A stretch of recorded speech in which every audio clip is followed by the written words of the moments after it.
Hello everyone, hope you're having a wonderful day. Today we're going to be discussing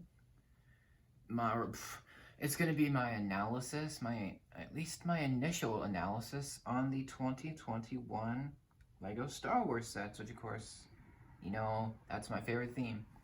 So, this is going to be interesting. Let's talk about these 4 sets. We got 4 of them here, we're on lego.com. And this is the first one, which is also the smallest and the most boring. But if you go on to like this, that's great. If you liked the video, that's fine. If you didn't, you can leave a dislike. I'm also going to be covering these in their own separate videos. So if you want to see that, that's coming up soon. I just got to film that soon. And really only one of these I'll be buying. You probably already know what it is. I mean, everyone probably knows already. But this is the first one. I'm going to talk very briefly about this set because it's the most boring one and no one cares about it. This is the Millennium Falcon Microfighter, 10 bucks, 101 pieces, 75295. It's okay. This one is it's fine. I mean, this is the 3rd Falcon Microfighter. I mean, stop with the Millennium Falcon. Stop. We don't need another one. Okay? I'm just going to say it. We don't need another one. You know what we do need is a Slave 1 Microfighter. I would buy that in 5 seconds. Anyway, this one's cool. The only reason I'm kind of tempted to buy this is just for the Han Solo and just because it's 10 bucks. And I don't have this Han Solo. So that's cool, but yeah, it's just cringe. I mean, it's not even that good. It's just a Microfighter. Nobody buys these anymore. I mean, they could have made a Razor Crest Microfighter or a Slave 1, but that would have been different, at least.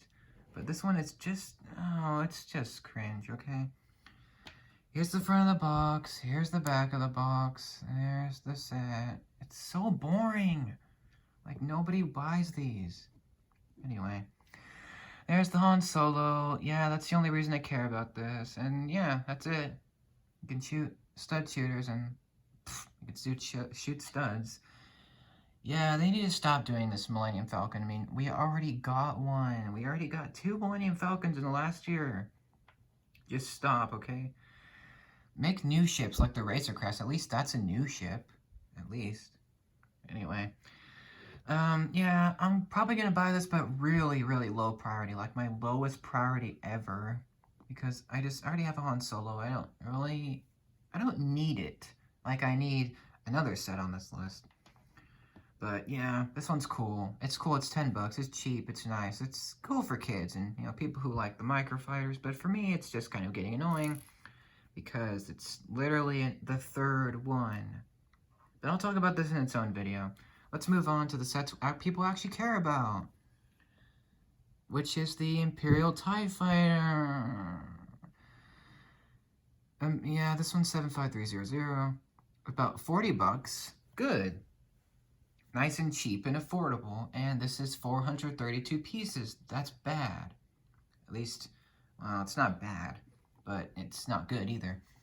You can probably tell my opinions on this. Again, I'm going to do my own video on this. Don't worry, it's going to get its own analysis. But for someone who has the 2018 Imperial TIE Fighter 75211, this set is cringe. Let me tell you why. Because the wings are so small, the cockpit is so fat, the missiles are the wrong color, the figures are lame, and the set is just mediocre. Like, nobody asked for this. Did anybody ever think to themselves and ask, do we need another TIE Fighter? No. Because we just had the Dorito TIE Fighter that came out last year, which was so overpriced, and nobody bought it, because it was in the sequel trilogy, and the only good thing about it was the Knight of Ren, and even then it was cringe. So, if you have Major Von Reg's TIE, or Vader's TIE Advance, or the Imperial TIE Fighter 2018, or literally any other one, this is like garbage. It's just cringe. I mean, I don't know. Okay, I'm harping on this, but it's a good set. It's just not for me, because I already own the best TIE Fighter that they've ever done, which I'm not going to show you a picture of, or I'm not going to show you it because it's, I'll save that for reviews. But it's a good set. Here's the front of the box. You get 3 figures, which are mediocre. You get Stormtrooper, which is so terrible, I can't even talk about it. The helmet is so bad. It's so cringe. It's so horrendous. It's trash. It's ugly. It's garbage. Do not buy the set because you want a stormtrooper. They're so bad. I can't even. There's the back of the box. There's the front of the box. Nobody really cares. The TIE Fighter can really do one thing, and that's shoot things. And you can put a pilot in. TIE Fighters are generally supposed to be simple vehicles, so it makes sense. You also get a TIE Fighter pilot, which is kind of... I actually prefer the older TIE Fighter pilots, like the ones from, like, Rogue One, Solo, other ones. Like, this one is kind of cringe to me because the markings looks kind of weird on the helmet. The only good figure is this droid, the NIL-8. Annihilate! In case you haven't noticed, in case you haven't gotten that. He's kind of giving me a bit of Forlom vibes, if you know my feelings on Forlom. I'm sure you already know. That's literally the only good figure. Stormtrooper sucks. The TIE Fighter pilot is okay. And the droid is the best part, because he's exclusive, apparently. That's good. I don't think he was, like, in the movies or anything, or, like, the shows, or... I don't remember him from, like, anything. It might be from Galaxy's Edge or something, I really don't know. I don't know, it might be a new character that Lego made, I don't know. I have no idea, don't ask me. But, you know, the TIE Fighter, it has a few features. You can, like, shoot those missiles, which is kind of cool because in this set, the missiles are green instead of being the red, which, if you know, the TIE Fighters shoot the green lasers in the movies, and then when it's just stationary, they're red. So it's kind of interesting, that kind of kerfuffle, you know, if you have a green laser or a red laser, but it's okay. You can open the cockpit, you can put the pilot in, it's pretty basic stuff. The TIE Fighter itself is just basic, it's incredibly basic, which is fine, because that's good, because TIE Fighters are supposed to be basic vehicles, so, yeah, am I gonna get this? No, because I have the 2018 TIE Fighter, and that's perfect, and I'm not lying when I say that. I just get that one, people. Unless you want a more budget-friendly TIE Fighter, then this one's good for you. If you don't have a TIE, this is the perfect set. If you do, yeah, just skip this. Just skip it. Again, I'll share more of my thoughts in its individual analysis, but that's the Imperial TIE Fighter. Pretty cool, pretty small, and pretty underwhelming, if I'm being honest. The next one is its nemesis, the X-Winger. Okay, let's call it by its technical name. Luke Skywalker's X-Wing Fighter. This one's 75301, 474 pieces, so it's a bit more pieces than a TIE, but not much. And it's $50, which X-Wings have never been $50, and TIE Fighters have never been $40. At least not in the most recent years. So this is the cheapest way to get a TIE Fighter, the cheapest way to get a TIE Fighter, and the cheapest way to get an X-Wing since 2006. At least I think that's when they were cheaper. You get 4 minifigs. It's pretty much like a downgraded version of the 2018 one, which I had that, so I'm not getting this. But the good thing about it is LEGO Star Wars is being very budget-friendly this year. Yay! That's something that we don't see at all, because LEGO Star Wars has been getting so expensive that people can't even buy the sets anymore, because they're so overpriced. At least most of them. This one's cool. You can see the front of the box. No one cares. It's just the Death Star trench. The back of the box, boring. Got the Rebel base, You see some features there. This one is pretty interesting because it's almost the same size as the 2018 one. It's just more basic. It's just a lot more downgraded, a lot more less detailed. But the less detail that you put in a set, the more affordable it will be. So that's good. For people who don't have an X-Wing, this is perfect. Again, for people who do, like me, I actually have the 2012 X-Wing, 9493. That was like my longest lasting Star Wars set from my old days, which is awesome. My grandma actually got that for me, which that's one of the reasons why it stayed built for so long. Unfortunately, I did have to break it. But this is the X-Wing, the most recent one. And the 2018 one is just, it's god tier. I mean, if you see the 2018 TIE Fighter, it's just god level. This one, this one's good.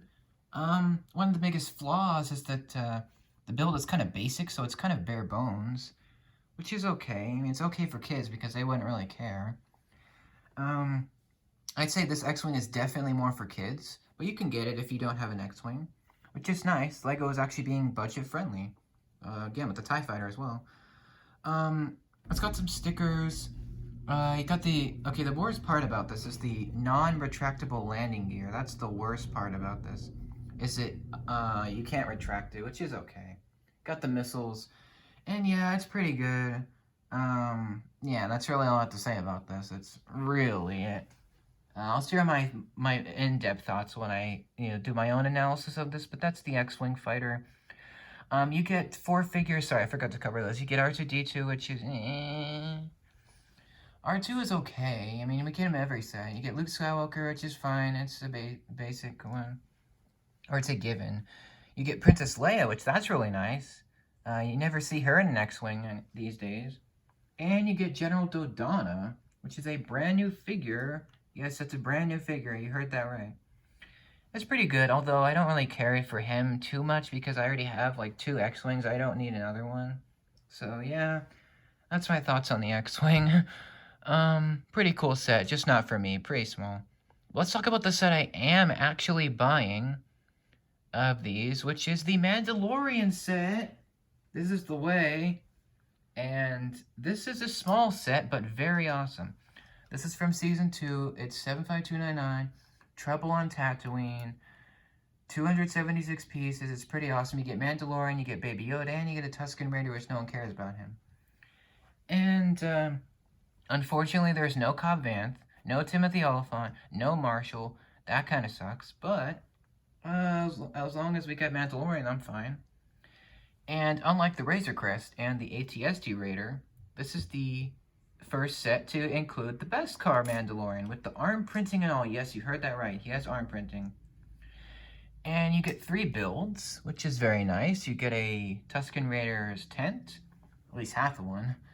You get a ballistic missile launcher, and you get a speeder bike, which that's the best part of the set. The swoop bike, speeder bike, whatever the heck it's called. And this is going to be about 30 bucks, which that's a pretty good price, although I would want this to be 25. That would be like my ideal price, but 30 bucks is fine. It's pretty good. Am I buying this? Absolutely yes.